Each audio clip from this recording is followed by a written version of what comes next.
rugamba abasirikare bacu twagiye batubara safari squad bakoze amahano nanuza abantu uwa mugabo Gatete niba wibuka inyanza higara abantu twanarokoye nyuma nuza uriya mugabo nakirutinga twamukuye aho mu mugezi waho ariho yihishe bashaka no kumwica bigeze inyanza umusirikare wacu umwe atereta umukobwa amuteretse umukobwa aramwangira ngati wowe nasoni reba abantu kuntu bashira kajya gutekereza ibyo gisirikare gisa nk'icyanyoye umugi kiravuga ngo uranyanze wowe ngo ugiye nakwica umusirikare ati sabapfuye nako umwana atabapfuye ni bakeya tinyica kimukubita amasasu kiramwica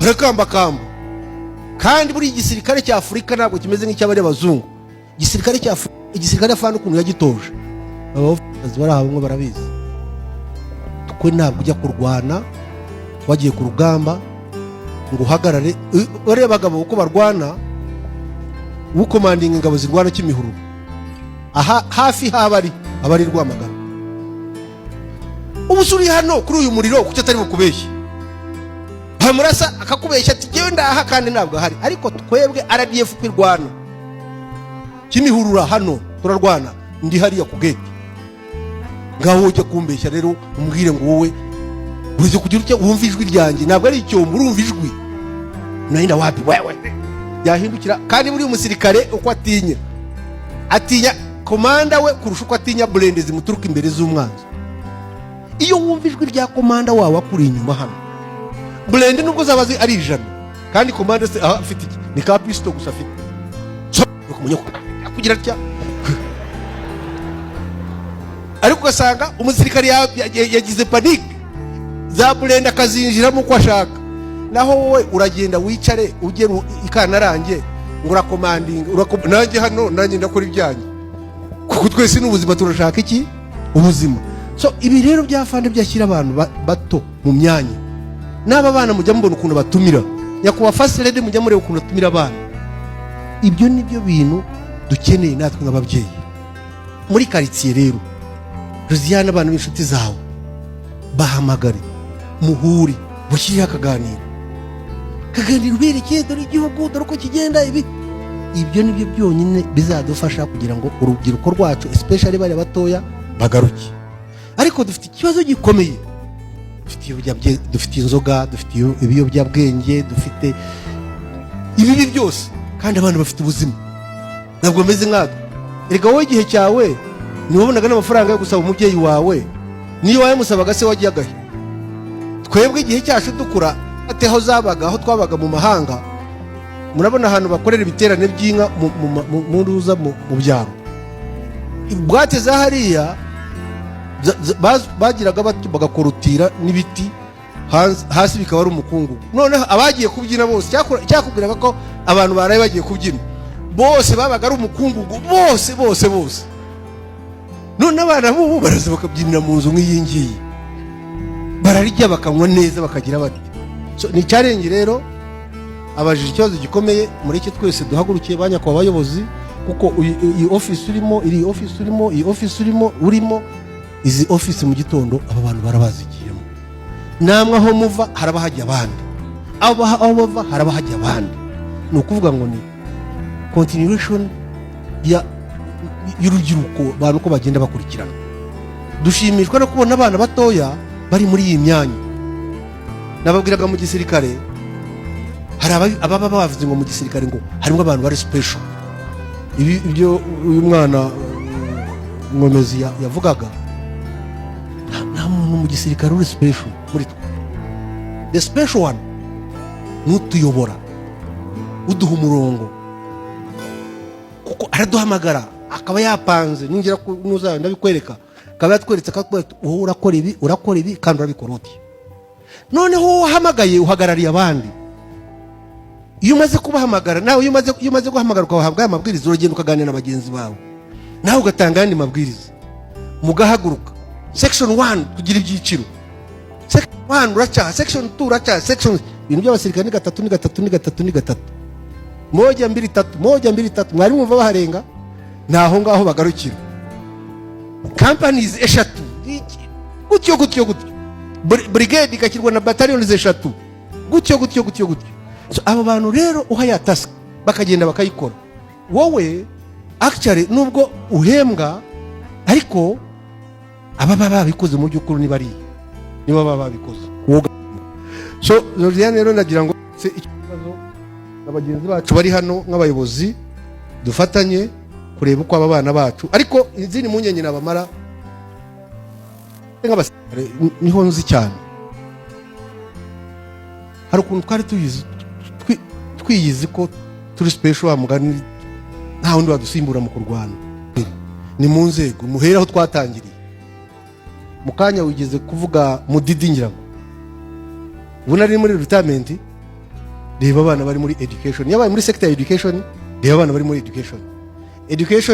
Hari umusirikare twagize w'umunyabwoba dutera muri 90 tugeze ka nuza ka Gatare, arahunga ariruka cyane, none haca ku mukecuru bari mu Mutara, kubera ko yasubizaga yiruka cyane. Urabona iyo yiruka cyane inkokora zisubira inyuma no dutsintsino tugakubita hano ku kibuno.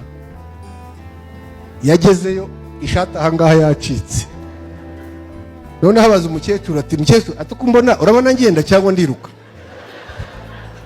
Mukecuru aramubwira ati cyo kora mwana ati yuba imodoka atubumeze nk'indege, bivuze ko yirukaga cyane. Natwe iyo ureba iyi myanya retirees abagiye baritaringa twagiye tuvamo, abayisigayemo iyo myanya iyo tuyirebye isubira inyuma cyangwa itera imbere. Iyo turebye rero kutera imbere, icyo ni ikimenyetso kivuga ko rwa rubyiruko rwacu nubwo dufite izo mpungenge ariko turi mu nzira, ahubwo dukomeze tuhozeho.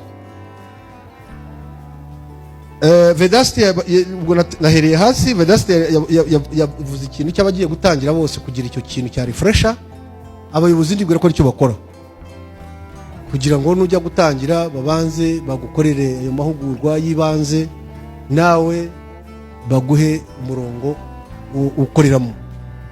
Usanyira ngo icyo washaka mentioninga ni nko kuvuga ngo buri gihe mahugurwa kwiye kubaho, yaba asanzwe mu kazi yaba ya rusange mu gihugu, kandi ibyo nabyo umurongo w'igihugu urahari uzajya biko. Ikiza nuko umuntu mutoya ku myaka yawe ubasha gutekereza ikintu nk'icyo ngicyo.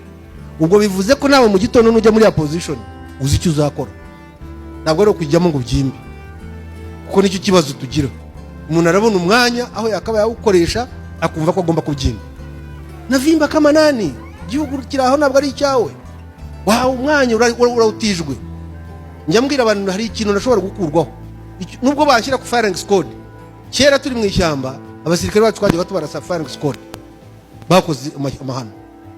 Nanuza abantu wa mugabo Gatete niba wibuka Inyanza, higara abantu twanarokoye nyuma nuza uriya mugabo Nakirutinga twamukuyaho mu mugezi waho ariho yihishe bashaka no kumwica.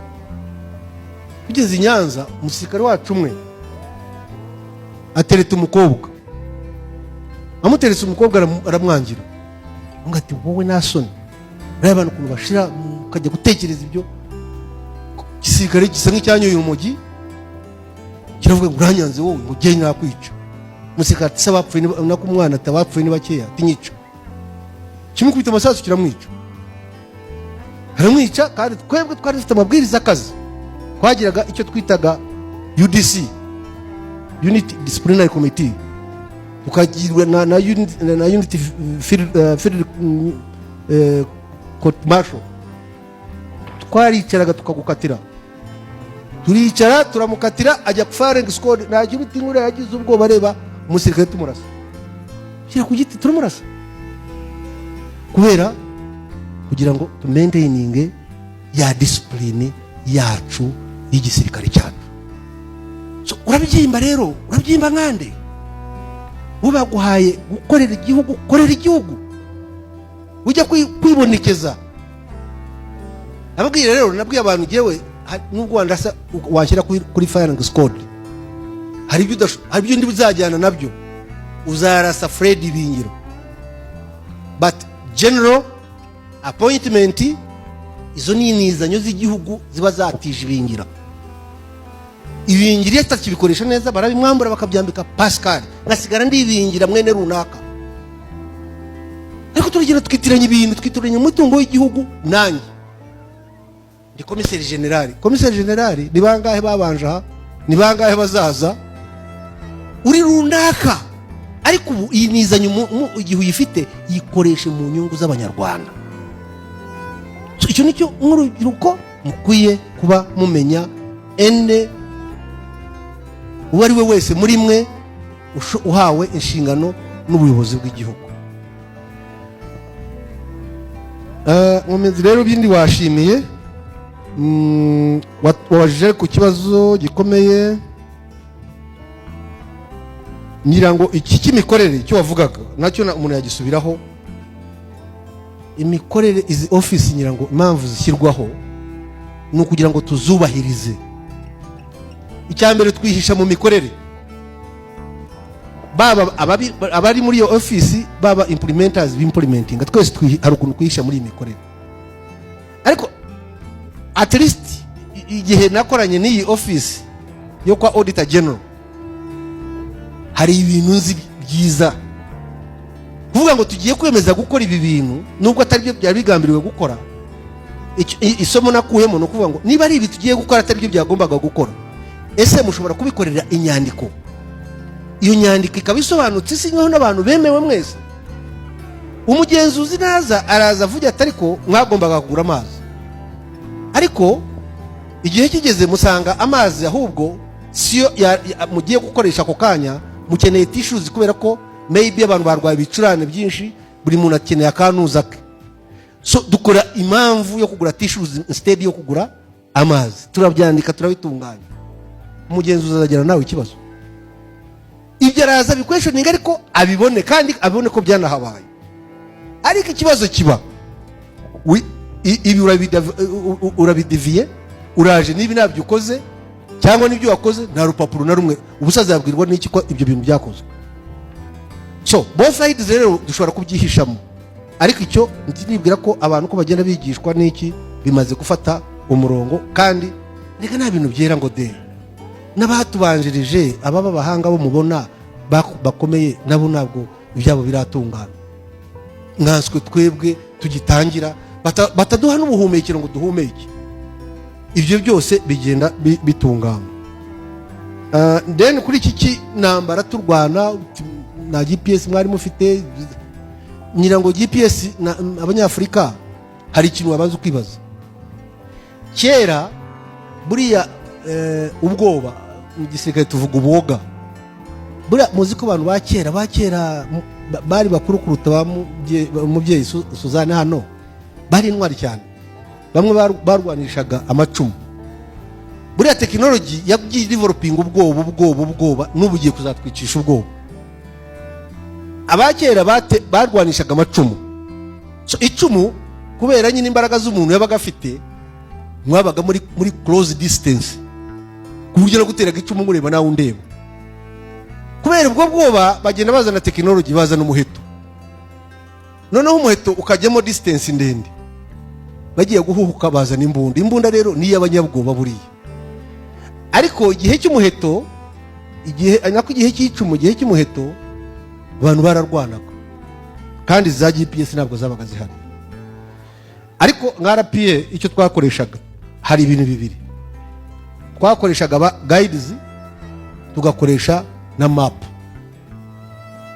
Ko twaga dufite map ukamenya location. Nababwiye ngo mu kurwana umukuru w'igihugu chairman wa high command icyo gihe Afande Peace, amazina ye Afande Peace, chairman wa high command. Ayandi mazina twayamwise tugeze muri leta, ariko izina rikomeye Afande Peace, Afande chairman wa high command. Iyo yaduhaga amabwiriza yaguhaga direction. Fate nk'urugero muri 1994 mu guhagarika genocide, ye unit nari nyoboye yari ahantu hitwa Bushara mu cyahoze ari komine Rukomo Muvumba. kugira ngo kimwe muri ibyo. Ariko mission yanjye, mission ya Unity yahawe, not yewe, mission ya Unity yahawe yari Nyagatare, Gabiro, Kayonza, Kibungo, Bugesera, Gako. Ubwo ni ibigo, usibye ko mwagiragayo nimukomeza ibigo gusa, barahageraga kubera ubwinshi bwaduyi n'abantu ko bicwa n'intera hamwe, noneho operation expandinga kuruta uko wayitekerezaga. Kwabaga rero izo area tuzifite, tukaba dufite map, tukaba dufite na ba guide bagenda batugayidinga. Of course hari abakuyobyaga bakagucisha n'ahandi kure, ujya ngo gutabara abantu ugaca ahantu kure, ariko zari case ziri minor. Kabiriga mumenye ko iki gihugu abana b'Abanyarwanda bakivukamo twari tubafite mu gisirikare cyacu cyo gihe, nabo ubwabo babaga ari ba guide. 94 rero itandukanye no muri 90, 9 kugera 93 aho twagiragamwe ibibazo. Twagiraga ibibazo by'abatuyobora, twagiraga ibibazo bya bamwe mu ndimi. Erega hari abantu tutari tuzi n'ikinyarwanda nabyo mu bimenye, twaje kukimenya nyuma. Ndibuka giye turasa Ruhengeri muri 91, twakoresheje inama nk'iyo Gatete yavugaga, noneho abantu bahari muzi ko bivugira ikirere. None ibyo baragamba ko tutarabyumva, ariko yavuga kugamba muri Uganda ikinyankore kuvuga gita kugamba. Noneho ngavuga ariko se abangabo baduseka nabo ko numva ibyo bavuga natwe Kinyarwanda tuzi, twese tugahuriza hagati aho ngaho. Nko muri za 90 byaragorana, ariko muri 94 rwose nta kibazo cya map twari dufite. Rero banyako bayobozi, ndagira ngo burije cyane shimire ubuyobozi bw'ibi bigo ko ari bitatu, shimire abakozi bakoramo, hejuru dushimire nyakubahwa Perezida wa Repubulika, ndetse n'ubutwari komeye bwo kuba yagaragaje mu kuyobora urugamba rwo kubohora igihugu guhera muri 90, ndetse n'urwo guhagarika jenoside yakorewe abatutsi. Muzi ko byose byegerana. Nangize rero mbwira abantu cyane cyane batoye, hari urubyiruko njya gunda guhura nabo, nkababwira amwe mu mateka n'ingero zimwe zacu. Kera muri 84 aho twari turi mu ishyamba za Uganda, mwumbabare kuguma ngarura ibyo ngibyo na amateka kandi n'umuntu yabaye. Twarashonje tumara igihe, umwanzi yaratugoteye ahantu tumara igihe twarashonje cyane. Ariko noneho ahantu twimukiye twasanga abagandi b'abasaza babiri, twabyitaga muri danger zone. Umwanzi yabaga yararashe abantu barahunze, ugasanga hari nk'abasaza babiri batatu cyangwa abakecuru bananiwe kuhava bakahaguma. Noneho tuhagera ari n'igihe cy'izuba, aho hantu hari amazi ari mu kantu k'akariba kamwe. Noneho umusaza umwe aratubwira ati rero, ati twumvishe ko abasirikare banyu barya ibinyamasyo. Inyamasyo murakizi? Hano aka kariba gafite umutware wako ni ikinyamasyo. Abasirikare batazakirya kuko nibakirya iri riba rizuma, kandi ryo ridutunze. Turaharara umunsi wa mbere, wa kabiri, wa gatatu, inzara iratwica, nta kintu turya. Uzi kubyuka mu gitondo twari tumeze nk'imirambo, ukabyuka bukira bugacya, ejo ureba utya kazana utuzi gashyira mu gakombe ka bifu, twabaga twaratoraguye ubukombe bwa bifu abasirikare banaze ba leta, ugashyiramo utuzi ugateka, ukazana utubabi ugatekeramo utazi ukanywa, bikaba aribyo bigutunga. Noneho nabanaga n'abasirikare bagenzi banjye babiri, icyitwa inzu yacu kari agahuru twinjiragamo, kuko twabaga twambaye ubusa, nta mwenda twagiraga, twinjira mu gahuru mukaryama. Umwana w'umusirikare umwe yari n'umurundi murebure w'ifura w'izuru rigera nk'iriya, witwaga Munyandinda. Noneho n'umugande witwaga Mbarewa. Mbarewa uwo nguwo yaryaga ibinyamasyo, yari azwi, specialite mu kurya ibinyamasyo yari azwi. noneho mbarewa ninjoro ndabyuka, Munyandinda arambyutse ati bingira ati byuka, ati byuka turye. Niki? Ati byuka turye. Munyandinda turye iki? Ati byuka turye. Mbona yarafite ikintu twabyitaga imikebe, urabona ibi bikombe bya nido za kera binini, afite icyo gikombe kirimo inyama nziza y'igitare nziza y'ibinure n'isupu hejuru y'igiriti. Ese inyama muyikuye he? Ati ni cya kinyamasyo twakisha. N'abantu munava kure. Noneho jewe sinibuka ko iriba ry'abandi riri bukame. Ndamasa Munyandinda ugiye kurya ikinyamasyo? Ati ngiye kukirya. Ni Munyandinda ugiye kurya ikinyamasyo? Ati ngiye kurya. Barewa wari ariko ubwo turavuga barewa wari mararya. Noneho ngiraniya agiraga umubyeyi wanjye mama yarasengaga cyane, noneho nanjye nkabikunda. Ngiraniya ndasenga mu mutima, ariko ndavuga ni Mana, niba ubona ko kubaho kwanjye ndibo gukizwe no kurya ikinyamasyo, fungura umutima wanjye n'iki kinyamasyo. Ariko niba ubona kurya ikinyamasyo bitari bunyize, funga umutima wanjye siniki kinyamasyo. Nk'abantu mwe ntabwo ari inkuru mbarirano, Imana yamfungiye umutima, ikinyamasyo sinakirya. Munyandinda ry'ikinyamasyo na barewa bamaze kukirya mu gitondo, koko riba ariko kuri icyo nibuka nuko ako kariba karakamye. Noneho abayobozi babyuka badukubita sasa, baradukubita ngo tuvuge bari ikinyamasyo. Batugezeho bagiye kunkubita, nimunkubita ikinyamasyo yariyo na barewa na Munyandinda. Turakubitwa, turangije nyine abayobozi bagomba gufata icyemezo ko twimuka aho hantu kuko nta kintu kidutunze gihari. Turimo tugenda ibirometero ngira ngo hafi 100, twagenze iminsi 2. Aho twagiye tujya muri zone yindi, imvura yaguyemo, hari ibyo kurya bihagije, abaturage barahahunze, ariko hari ikintu cyitwa ibiryo. Ndibuka urutoki twinjiyemo gutya tuhinjira mu gitondo, hari amacungwa, abagande hari ukuntu amacungwa yimeza, amacungwa, amatunda, ibiki byose. Noneho jewe nk'umuntu w'umushonji, imeneke nkarya. Noneho Munyandinda ajya munsi y'igitari, yicara yegamira igiti ararira. Ndagira mbwene Munyandinda wahagurutse tukarya shaho kuri twagize mu biryo. Ararira. Ndose Munyandinda niki? Ati bingira ati ndarira iki?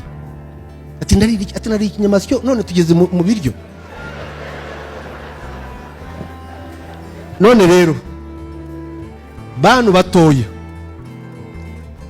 aya mateka twagiyemo ya